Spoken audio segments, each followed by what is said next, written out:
Hello, welcome to this video. As you can see, we're continuing on with fractions, okay? But we're going to do something a little bit different, push it on a little bit, okay?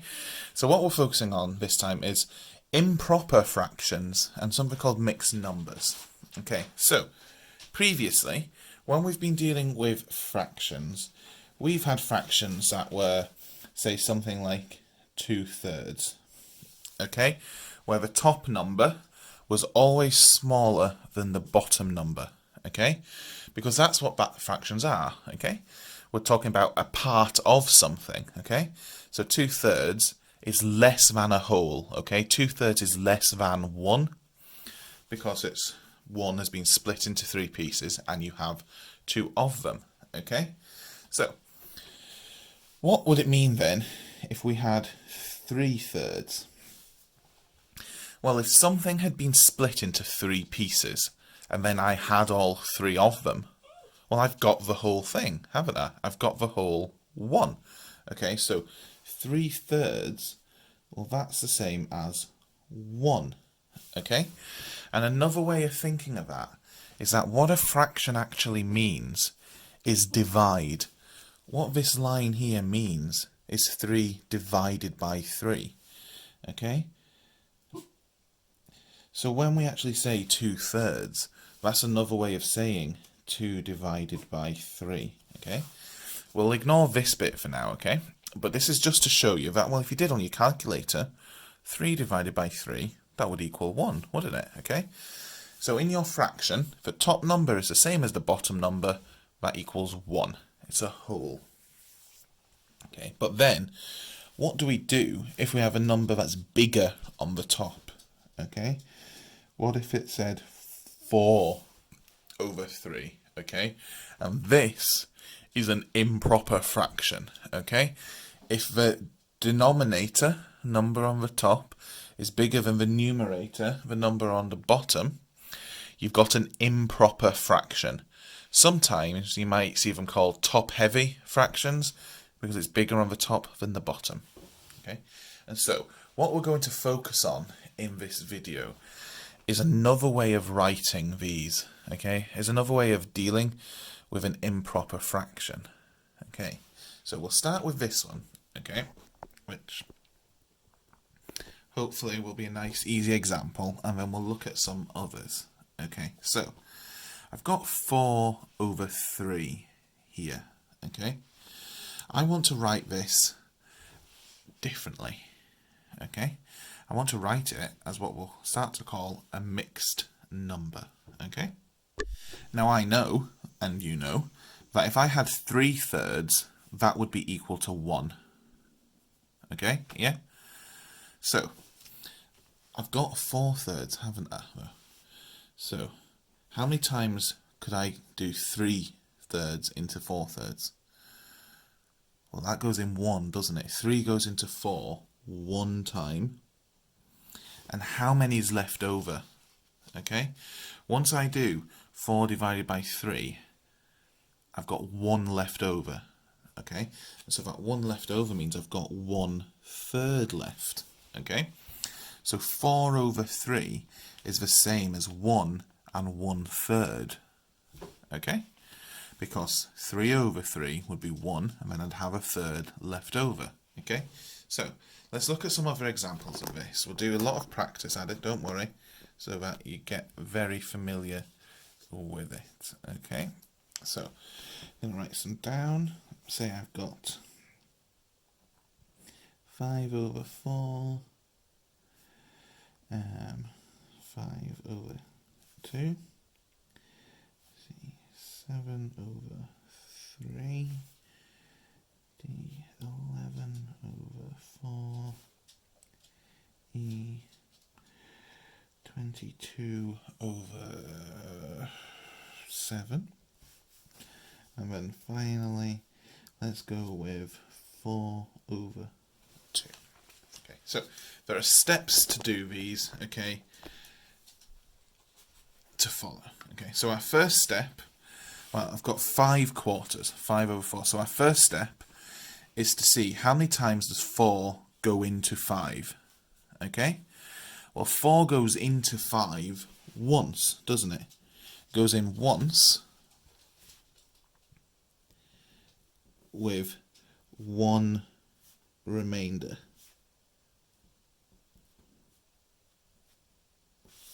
Okay, oh, why is this focusing not working now? Focus. That's okay. Right. 4 goes into 5 once with one remainder, and so whatever that remainder is, we write that as a fraction, okay? So that means I've got 1. Why is this so going badly with the focusing? Let's try this. So that equals 1 with 1/4 left over, okay? Our one remainder is 1/4, okay? So, next, how many times does 2 go into 5? Okay, well 2 goes into 5 twice, doesn't it? Because 2 2s are 4. How many do I have left over? Well, if 2 2s are 4, I've got 1 left over.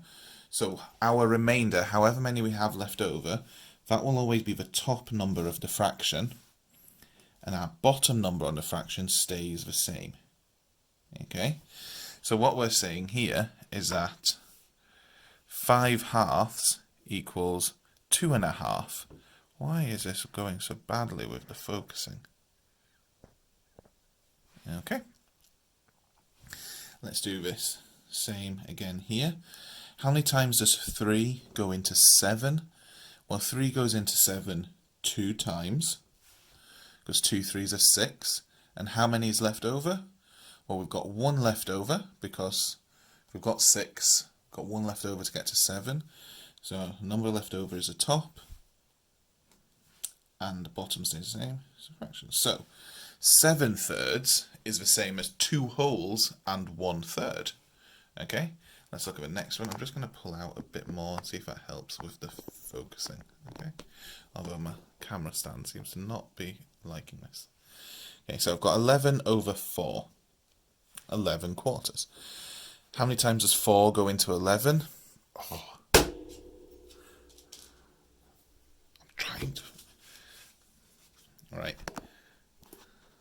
Sorry about these focusing issues. I'm not sure why it's happening. All of a sudden it hasn't for any other videos I've filmed today, but we'll just hope I've sorted it now. Okay, so saying how many times does 4 go into 11?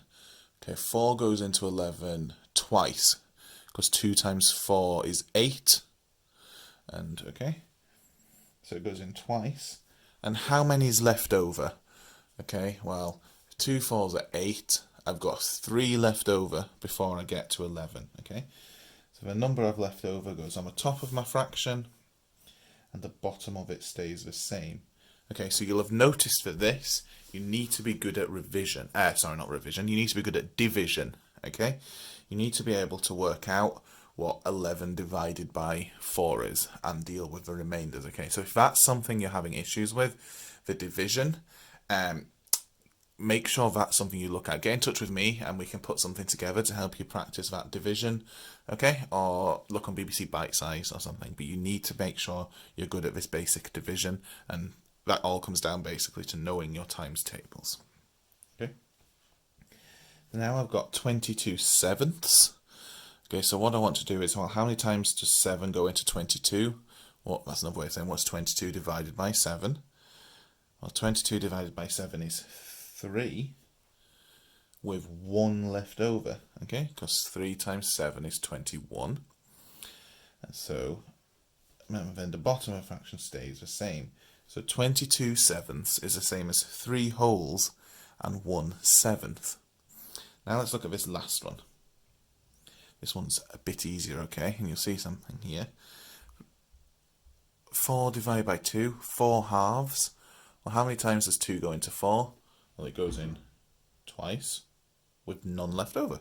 So our answer is just 2, okay? So that's how we go from an improper fraction, or a top-heavy fraction, to a mixed number. So mixed number just means you've got a whole number and then a fraction, okay? And it all comes down to just being able to divide. Okay, so let's look at just a couple more of these. This is a really important skill, and it is something people struggle with. Okay, so we'll do 2 more examples. And then I'm going to set you 2 lots of work, basically. I'll set you some basic ones, and then I'll set you some slightly trickier ones.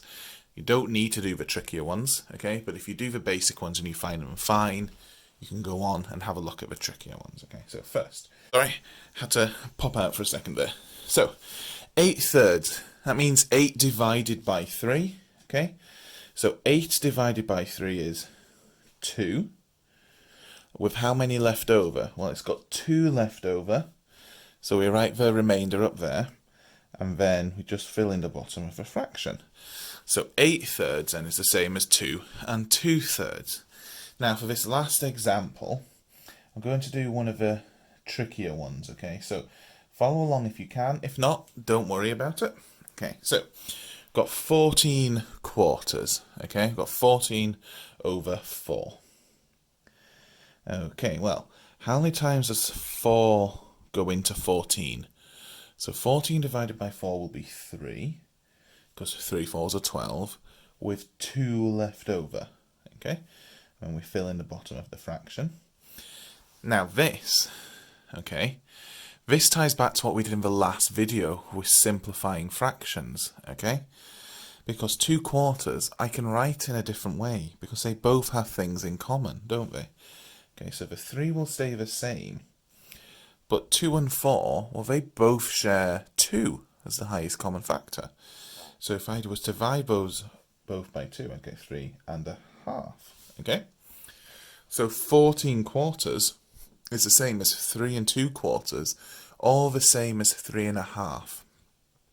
Okay, so generally when we're doing fractions, we should always simplify them to this stage, simplify them as much as possible, okay? But for the time being, the important bit here is being able to go from the top-heavy fraction to the mixed number, okay? Then if you're really comfortable with that, we can try some slightly trickier ones where we need to simplify as well, okay? As usual, if you're having any issues, got any questions, don't hesitate to get in touch with me. We can set up a meet, we can go through it as much as you want to, okay? Right, thanks for listening.